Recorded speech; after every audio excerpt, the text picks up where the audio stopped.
So this happened when I was 16. I lived at home with my mother. One day she was going out with a man that she had been seeing for a while. By this point, I guess it was her new boyfriend looking back. This wasn't anything new, since my father divorced my mom a couple of years ago. She had been in and out from different short-term relationships since. They never lasted for more than a couple of months at top.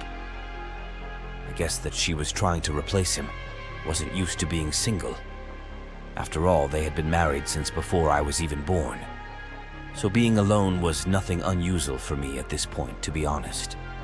I enjoyed it, and this evening, I had it all planned out. I had been waiting all week for a new episode of the television series, Prison Break. So I had decided that I was going to order pizza, watch Prison Break, and then study since I had an exam tomorrow at school. My mom and her new boyfriend took off. She left some money, and I knew that she wouldn't arrive back home until late night. So now I had all the house for myself. The house wasn't located far away from others, but there was a long driveway, and my father had built a gate that reached 2 meters because he enjoyed his privacy. Therefore, even if the house was in a very populated neighborhood just outside of a large city, it felt like we lived much further away from the city. After taking a quick shower, I called the local pizza place. To my surprise, the pizza place was closed. It was odd since me and my mother often got our pizza from them, but I did what anyone else would. I Googled pizza with home delivery, and I clicked on a link where it said Pizzeria Amigos. That was about 15 minutes away. Found their number and dial. An elderly man answered. Nothing odd. I told him I would like a pizza, and for it to be delivered to my address. All normal. Now I had to wait, so still holding the phone in my hand. I decided to check the reviews since this was my first time trying their pizza. My eyebrows raised and my eyes were wide open when I read the first review. It said something like this. Warning. Do not order. I repeat, do not order from this place. The guy that came over with our pizza was more than a weirdo. I had to make him leave since he just continued to talk nonsense, and later I had to call the police since he never drove off. Instead, I saw him creeping in our backyard. I had to throw the pizza away. Who knows what he did with it? I made a police report. Horrible. Stay away! I instantly regretted that I didn't look at the reviews before making an order. I scrolled down further. There were so many 1-star ratings, mostly about a weirdo showing up. It truly shocked me, mostly of what people wrote about it. I sat on my couch and I had a bad feeling. I got scared, to be honest. I was a young kid. I wasn't like one of the cool kids. I was a nerd. I wouldn't know how to handle a confrontation or a creep showing up. Then I thought to myself, that guy can't still be delivering pizzas after all the bad reviews they gotten. They must have fired him by now. I got calmer, thinking logical, and after a few minutes, I once again was excited to eat my pizza and watch Prison Break. I had just drank a glass of water when someone was knocking on the front door. Finally, I'm starving. I thought to myself while walking up to the door. I opened the door. It was a guy in his mid-30s from what I could tell. He greeted me. I thanked him for the pizza. Paid him. Nothing weird, just until I was about to shut the door. He suddenly craned his neck and took a look behind me into the house and said something like, "Beautiful house. Are you alone this evening?" I felt very uncomfortable and I got the chills. I was very afraid when he asked me such a weird question, I remember. I told him that my father was upstairs and taking a nap. Then he replied quickly, and in this moment I began to freak out badly. He said, "Oh, but only you and your mother are registered as residents." I remember that I couldn't even reply. The only sound I made was a nervous laughter, and then I shut the door at his face, quickly locking the door, and then I made sure that all the other doors and windows were locked and closed. I went up to the second floor, into my bedroom that had a view over the driveway.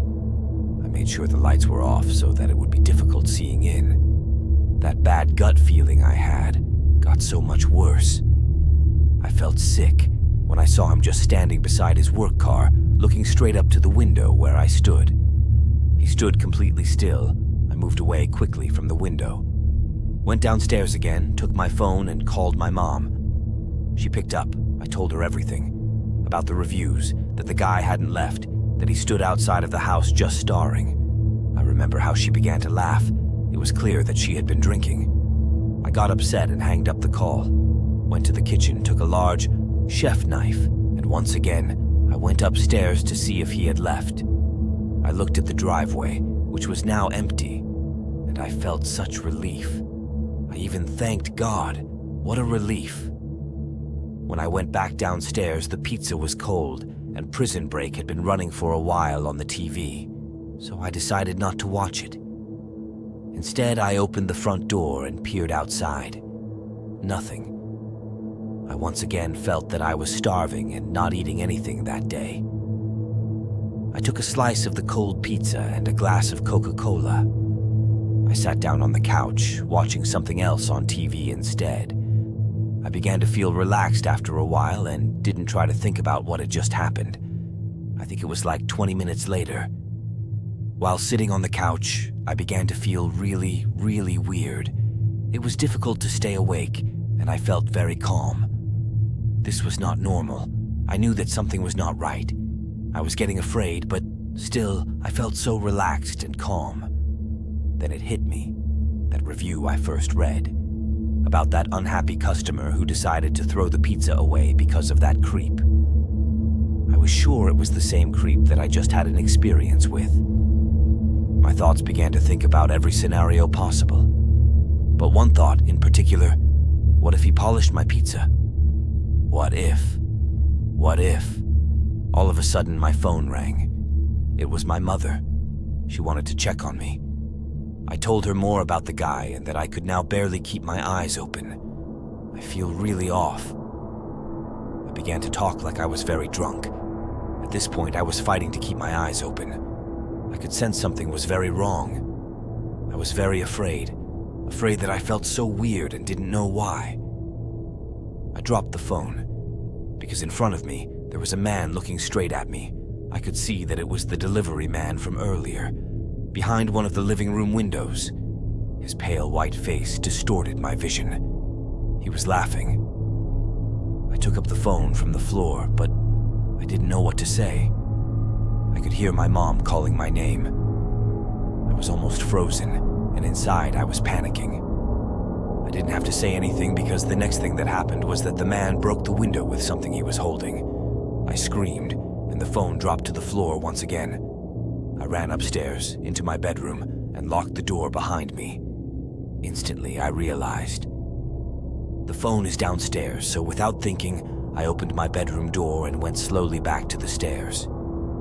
And downstairs, on the way up the stairs, there was the man, and he yelled. I should have put more pills into the food. Don't fight, kid.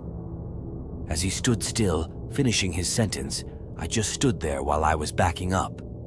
He started to run up the stairs with the wildest expression on his face I had ever seen. I ran back into the bedroom. I'm struggling to lock the door behind me, and I just managed to lock it up before the handle was moving like crazy. He was trying to get into my bedroom. My heart was racing, my adrenaline was rushing inside me, and the chills were going through me like a shock. I felt like I was going to fall over. The effects hit me harder. It felt like an ocean wave trying to get me off balance. I had to sit down, with the door against my back. My tears began to fall down my cheeks. I was so tired. I couldn't think properly. It was tense. The man started to bang on the door, then kicked the door. At this point, above my head, a foot went through a part of the door. I quickly stood up. There was a smaller hole in the door now. He took a look, smiling proudly as he calmly told me, "Don't worry, you will wake up at my place, which I have decorated just for you. You will love it there. You're a kid now, but soon you'll be a man." I looked around my room. I had a hockey stick. I took it from under the bed as he started to reach for the door handle with his one arm inside, begging me to open up thanks to the adrenaline rushing. I managed to hit his arm with the hockey stick. The man screamed briefly while cursing loudly. He was saying stuff like, "I was going to break your nose and beat the shit out of you." I got even more scared. I had pissed him off big time. He started to kick the door again and again. And then, the hole was rather big, and he continued to punch and kick the door. Now the hole was big. He quickly squandered himself into my bedroom, and there he was, now face to face. I swung the hockey stick at his head, but he grabbed it. He tackled me to the floor. He was on top of me, choking me. I felt helpless while he squeezed my throat hard. I couldn't breathe as he continued to choke me. In that moment, I thought I was going to die. Instead of stopping to choke me, I could take one big breath. Before he started to punch my head, I was trying to block most of the impacts by holding my hands in front of my face. Then, suddenly, the door downstairs flew open, and voices were yelling, "Police! Police!" And that was when I felt relief. The man stood up, opened my bedroom window, and jumped out. 2 police officers came to my bedroom as I was trying to yell for help. They heard me, but I was struggling to yell. I pointed at the window. One officer began to radio in for an ambulance, while the other was running back downstairs. They caught the man. He had broken an ankle while landing and was seen crouching away before the other officer arrested him. My mother had called the police as soon as she heard me screaming and making loud noises in the background. I was lucky if my mother had not called me to check things out with me. I would be dead, or even worse, I would get kidnapped.